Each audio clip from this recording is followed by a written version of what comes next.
বাড়ির পাশে খেলার সময় পুকুরের জলে পড়ে গিয়ে এক শিশুর মৃত্যু হলো। মৃতের নাম কৌশিক দেব শর্মা, বয়স 2.5 বছর, বাড়ি কালিয়াগঞ্জের বোঁচাডাঙ্গা অঞ্চলের তরঙ্গপুর গ্রামে। পরিবার সূত্রে জানা গিয়েছে, শুক্রবার দুপুর থেকে তাকে খুঁজে পাচ্ছিল না পরিবার। কিছুক্ষণ বাদেই খোঁজ শুরু হলেই পুকুরের জল থেকে কৌশিককে উদ্ধার করে কালিয়াগঞ্জ স্টেট জেনারেল হাসপাতালে নিয়ে যাওয়া হয়। কর্তব্যরত চিকিৎসক কৌশিককে মৃত বলে ঘোষণা করেন।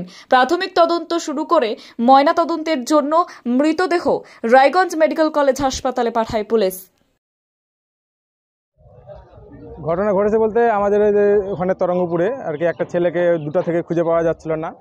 তারপরে আর কি খুঁজতে খুঁজতে অনেকক্ষণ ধরে খোঁজার পরে আর কি পরে দেখা যাচ্ছে যে ছেলেটা পুকুরে আর কি পড়ে গেছে।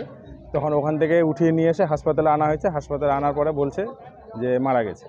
কত বছর বাচ্চাটা বয়স 2.5 বছর, ছেলে পুত্র সন্তান।